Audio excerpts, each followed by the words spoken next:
반국가 세력들이 트럼프 대통령이 선거법 위반 피의자 이재명 씨를 호출한 걸 두고 실용외균이 뭐니 하면서 겁나게 뻥튀기 했잖아요. 그런데 막상 뚜껑을 까보니 아니나 다릅니까? 세상에 아무리 야단치려고 호출했다고 하지만 세계 10대 경제강국의 대통령을 불러놓고선 잘빵 한 칸도 안 내준다는 게 말이나 됩니까? 그것도 혈맹을 말입니다. 이 현상을 직선적으로 풀어 해석하면 역시 트럼프 대통령은 선거법 위반 피의자 이재명 씨를 베네수엘라의 마두로나 우라질의 룰루랄라과 동급으로 보고 있다는 합리적인 의심이 듭니다. 그런데 더 황당한 건 갑자기 조연이란 자가 미국을 달려갔습니다. 일각에선 선거법 위반 피의자 이재명 씨가 잘빵을 못 구해서 방구하러 갔단 얘기도 있고요.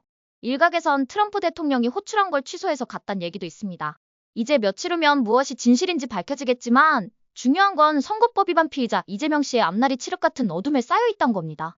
갑자기 예전에 문재인이 중국에 불려갔다가 수행기자 겁나게 두들겨 맞고 불려가선 밥 한 끼 제대로 대접받지 못해 혼자 꽈배기 먹으면서도 좋아라 했던 모습이 떠오릅니다. 그런데 당시 문재인은 중국 갈 때 국빈 방문이란 타이틀이라도 있었습니다. 그런데 이재명 씨는 뭡니까? 이걸 보고 악순환이란 단어가 떠오릅니다. 문재인 때는 딥스테이트가 그나마 세력을 유지하던 시기였기에 가능했던 건 아닐까란 합리적 추론도 해봅니다. 그런데 지금 전 세계는 어떻습니까? 트럼프의 부정선거 카르텔 척결 프로젝트에 걸려든 딥스테이트와 중국 공산당이 아작이난 상태입니다. 시황제로 등극해 영원한 권력을 손에 잡으려 했던 시진핑 주석은 지금 중국 공산당에서 그의 존재감이 사라지고 있는 듯합니다.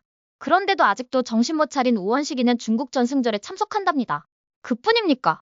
추다르크는 뭐가 구렸는지 이 엄중한 시기에 중국의 차얼학회 한팡밍 회장을 만났다고 합니다. 차얼학회가 어떤 성격을 띠는 데입니까? 그렇습니다. 중국 공산당의 통일 전선 공작을 하는 데입니다. 통일 전선이라니까 좀 익숙하지 않나요? 맞습니다. 맞고요. 우리가 많이 들었던 북한의 통일전선부입니다. 여기가 뭐 하는 데입니까? 그렇습니다. 자유대한민국을 적화시키기 위한 공작부서입니다. 이걸 보면 간이 배 밖으로 나왔거나 머리에 뇌가 없을 것 같다는 합리적인 의심이 듭니다. 이런 걸 보면서 반국가 세력들의 운명도 이젠 얼마 남지 않았다는 생각이 듭니다. 오죽 갑갑하면 무슨 이유인진 모르지만 클린턴하고 빌 게이츠가 한국에 왔겠습니까? 한가하게 관광하러 온 건 아닐 거 아닙니까? 세간엔 윤석열 대통령의 계몽령을 두고 자신의 입지를 위한 수단이었단 말도 보수 쪽에서 나옵니다. 그런데 과거 윤석열 대통령이 대국민 담화를 통해 말했던 일들이 하나도 틀리지 않고 지금 현실로 진화하고 있는 걸 우리 눈으로 똑똑히 보고 있습니다. 열길물 속은 알아도 한 낄 사람 속은 모릅니다. 그런데 비록 윤석열 대통령이 사람 쓰는 데는 실패해서 지금 저런 고초를 당하고 있지만 국가를 위한 열정만은 진실입니다. 그리고 마지막까지 저들과 옥중투쟁을 통해 싸우고 있습니다. 그런데 더불어공산당의 위성정당 같은 국민의힘이 하는 꼬라지는 하나도 변함이 없습니다. 지금 장동혁 의원이 급부상하곤 있지만 전 아직 이 사람에 대한 신뢰도는 글쎄올 시다입니다. 보수가 듣기 좋아라 하는 사이다 발언에 신뢰가 갈 수 있는 과거 흔적이 없습니다. 흔적이 있다면 판사 시절 전두환 대통령님의 재판을 담당했단 겁니다. 그런데 이 재판 도중 옷 벗고 나와 정치를 합니다. 만약 당시 자신의 소신이 있었다면 재판을 마무리하는 게 당연합니다. 아무리 사안이 예민하다고 해도 말입니다. 끝내 전두환 대통령께서는 이 재판으로 집행유예형을 받으셨습니다. 억장이 무너집니다. 그런데 지금 국민의힘의 꼬라지는 장동혁 의원이 재판을 진행했던 그 당시처럼 예민한 시기입니다. 죽느냐 죽이느냐 하는 전쟁 상황이란 말입니다. 그런데 과거 자신의 소신조차 마무리 짓지 못한 사람을 어찌 신뢰하겠습니까?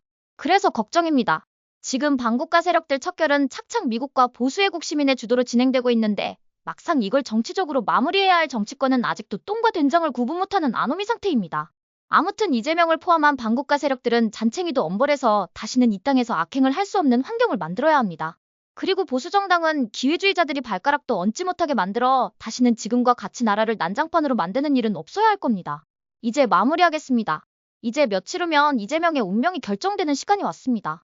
어떠세요? 시청자 여러분도 저와 생각이 같으신가요? 그럼 좋아요하고 구독 한번 꼭 부탁드릴게요. 시청해주셔서 고맙습니다. 전 리포터 혜리였습니다.